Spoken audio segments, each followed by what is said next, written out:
Soyez les bienvenus dans Parlons Climat. Pour ce numéro, intéressons-nous au secteur agricole. Pourquoi est-il important aujourd'hui que l'agriculture s'adapte au changement climatique? Quelle est la position du Gabon face à ces défis? Pour répondre à ces interrogations, mon invité du jour est le ministre de l'Agriculture et de l'Élevage, Yves Fernand Monfombi. Bienvenue à vous et merci d'avoir accepté notre invitation. Bonsoir. Alors, le décor, je viens de le planter. La lutte contre le réchauffement climatique implique davantage le secteur agricole. De façon globale, est-ce que vous pouvez nous expliquer comment, pourquoi? L'agriculture est le secteur dont j'ai la charge aujourd'hui et le secteur les plus vulnérables au changement climatique pour une simple raison, parce que l'incidence du changement climatique impacte de manière significative les récoltes et la productivité des agriculteurs.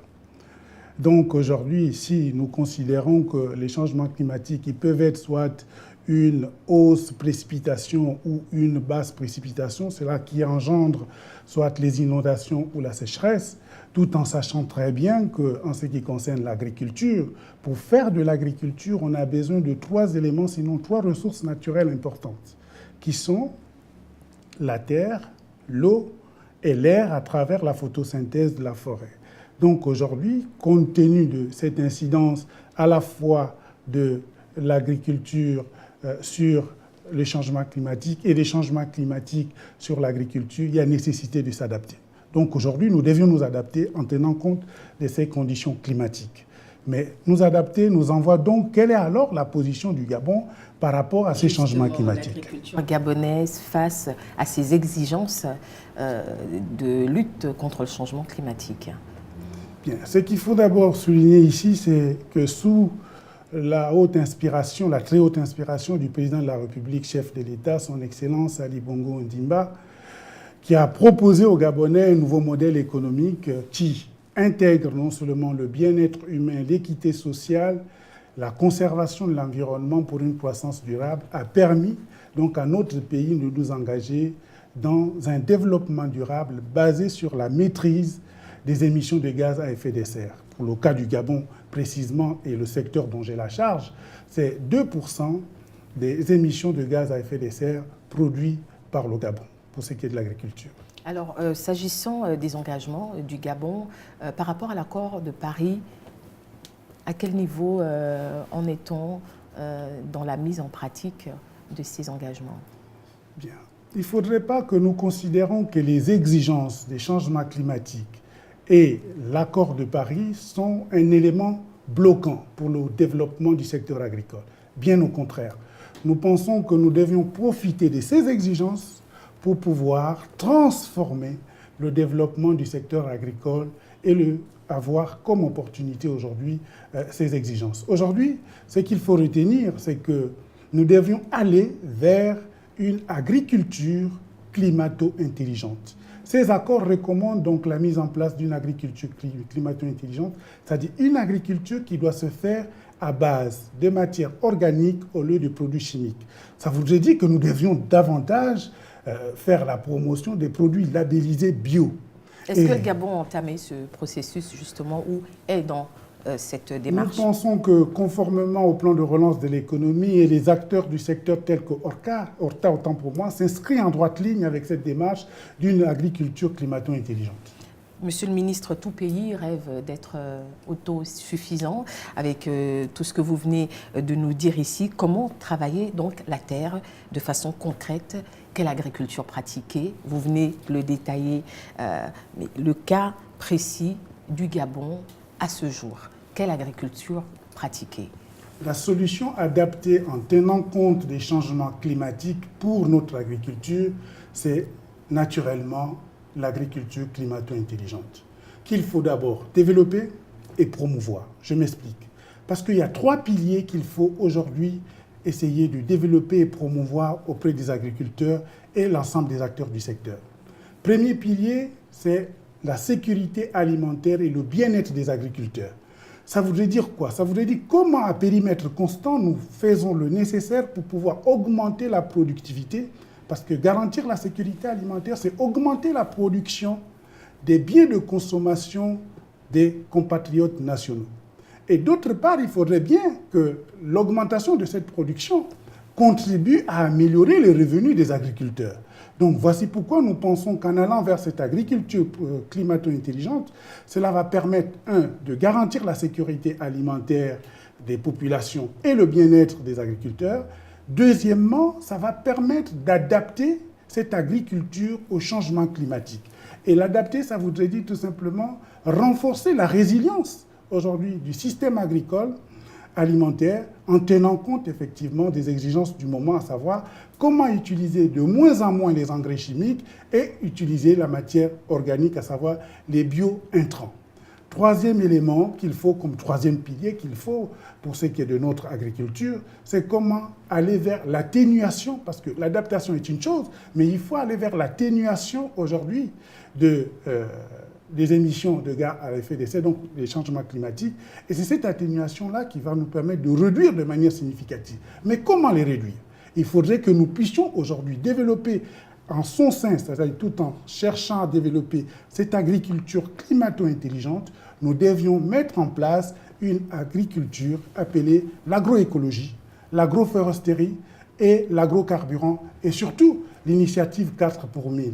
Ça permet ici aujourd'hui de quoi? Pour ce qui est de l'agroécologie, c'est de pouvoir tenir compte de l'environnement et de produire un aliment sain et salubre en qualité et en quantité suffisante, répondant aux besoins alimentaires des compatriotes.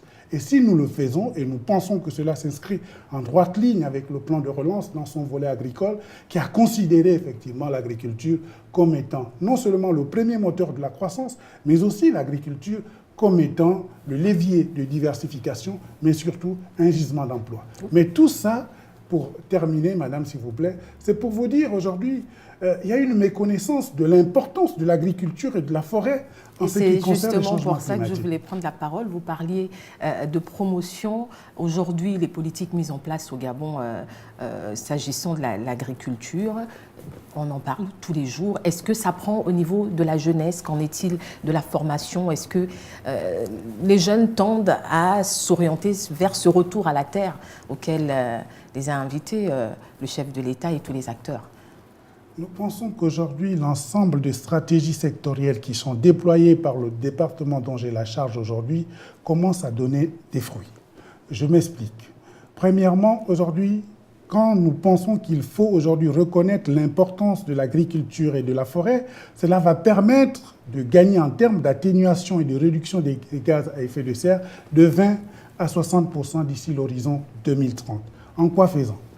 Parce que le retour à la terre, nous l'indiquons, et le premier agriculteur gabonais, à savoir le chef de l'État, l'indique que le retour à la terre ne ment pas.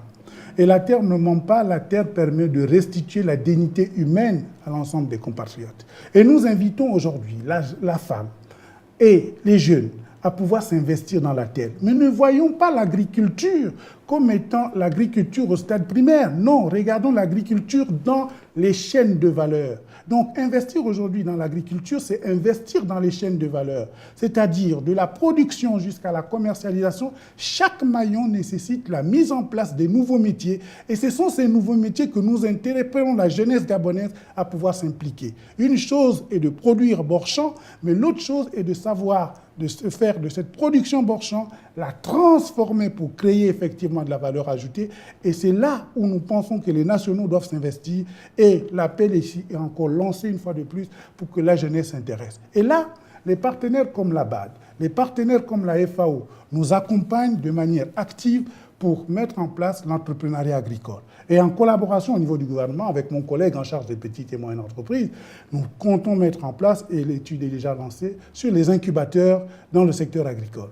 Et tous ces éléments-là, tous ces instruments contribuent effectivement à repositionner l'agriculture comme étant un domaine de souveraineté. Parce qu'un pays qui n'assure pas une souveraineté alimentaire à sa population se retrouve plus ou moins exposé à tout. Le Gabon est sollicité par plusieurs investisseurs, on le voit dans l'actualité, bien qu'on n'ait pas encore atteint l'apogée. Beaucoup espèrent venir s'installer au Gabon et participer au développement du secteur. Oui, nous lançons un appel qu'ils viennent, mais le gouvernement s'est engagé à pouvoir finaliser le plan national d'affectation des terres, qui est l'outil qui doit garantir à tout investisseur de disposer d'un terrain et d'un titre foncier pour ce terrain. Mais l'autre aspect aussi important, c'est que dans le cadre du projet avec la BAD, dans l'accélération du programme Graines, nous comptons aussi mettre en place l'assurance agricole. Tous ces éléments vont contribuer à ce que l'investissement dans le secteur agricole, qui est un investissement haut risque, en l'absence d'une assurance, en l'absence d'un titre foncier, il était difficile hier de pouvoir intéresser les compatriotes à pouvoir s'investir dans le secteur agricole. Mais nous pensons qu'aujourd'hui, avec un plan national d'affectation des terres qui sera finalisé dans les tout prochains jours, avec une assurance agricole qui doit être mise en place, parce qu'aujourd'hui, lorsque nous revoyons le conflit homme-faune, une fois que dans nos villages, qu'il y a ces pachydermes qui passent, l'agriculteur perd la totalité de sa production. Et lorsqu'il perd la totalité de sa production, c'est un découragement total. Ça voudrait dire qu'il doit attendre 1 an plus tard pour pouvoir encore aller cultiver. Mais comment avoir la motivation d'aller cultiver lorsqu'on a perdu la récolte de l'année N-1? D'où nous pensons que la mise en place de cette assurance agricole et surtout aller aussi vers cette sécurité sociale des agriculteurs et des éleveurs. Parce qu'aujourd'hui, si nous ne garantissons pas un bien-être à l'agriculteur, à l'éleveur, pour dire au même titre que les autres employés dans d'autres secteurs, il peut bénéficier de la CNAMGS et d'autres avantages que l'État a mis à la disposition des compatriotes, comprenez qu'il serait difficile de pouvoir attirer les compatriotes dans le secteur dont j'ai la charge aujourd'hui. Yves-Fernand Monfombi, il me serait difficile de vous laisser partir sans évoquer cette actualité. Le Rassemblement mondial du mouvement SON, qui vient de s'achever à Abidjan, vous y avez pris part et évidemment, nous savons que le Gabon a obtenu un prix, le prix sur la nutrition. Et j'ai d'ailleurs avec moi ce prix, voilà, on a réussi à se le procurer. Qu'est-ce donc ce prix sur la nutrition que le Gabon vient d'obtenir à Abidjan, en Côte d'Ivoire? Daniel, je tiens d'abord ici à adresser mes vives félicitations aux très hautes autorités de notre pays, en l'occurrence le chef de l'État, son Excellence Ali Bongo Ondimba, qui est le premier agriculteur gabonais. Et Monsieur le Premier ministre, chef du gouvernement, qui a bien voulu repositionner l'agriculture dans le plan de relance comme étant l'un des moteurs de croissance de l'économie. Ce prix vient à point nommé parce qu'il permet de promouvoir une agriculture sensible à la nutrition. C'est quoi une agriculture sensible à la nutrition?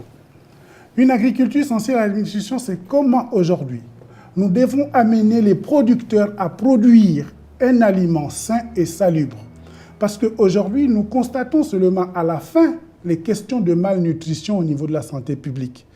Mais cette question de malnutrition observée au niveau de la santé publique n'est que la conséquence d'une population mal nourrie. Et cette population mal nourrie, si nous prenons un cas très simple, c'est que la production d'aliments riches en micronutriments voudrait dire qu'en amont, prenons le cas du manioc, il nous faudrait, la spéculation qui est le manioc, il nous faudrait choisir quel est le type de manioc qui dispose de plus de richesse en termes nutritifs. Ça veut dire quoi? Ça pourrait faire l'objet de toute une émission, Monsieur le Ministre. Tout à fait. Mais qu'est-ce qui nous vaut ce prix pour terminer? Bien. Qu'est-ce qui nous vaut ce prix dans un événement mondial? Ce prix n'est que le résultat de l'engagement du Gabon pour la lutte contre la malnutrition. Et cela passe par la mise en place par le gouvernement, il y a de cela 3 mois, d'une politique nationale de sécurité alimentaire et nutritionnelle.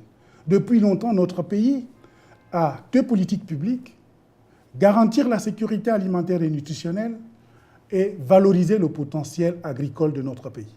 Mais ces 2 politiques ne disposaient pas d'une stratégie plus fine et détaillée en ce qui concerne donc la politique nationale de sécurité alimentaire et nutritionnelle, tout en sachant que nous disposons aujourd'hui d'une agence gabonaise de sécurité alimentaire. Mais en amont, il nous fallait cette politique. Et la mise en place de cette politique s'est faite avec le grand concours, n'est-ce pas, de la FAO, que je tiens à remercier ici pour leur accompagnement technique. Et au niveau de la sous-région, nous sommes le seul pays aujourd'hui, devant le Congo, devant le Cameroun, devant le Tchad, devant la RCA, et devant la Guinée équatoriale, Sao Tomé, à pouvoir disposer d'une politique nationale de sécurité alimentaire et nutritionnelle et un plan d'action qui va permettre de pouvoir, faire de la nutrition un véritable moteur de développement durable, mais surtout un levier d'intégration africaine. Je vous remercie. Yves Fernand Monfombi, c'est moi qui vous remercie d'être venu. Merci. Voilà, c'était avec le ministre de l'Agriculture et de l'Élevage. C'est la fin de ce numéro de Parlons Climat.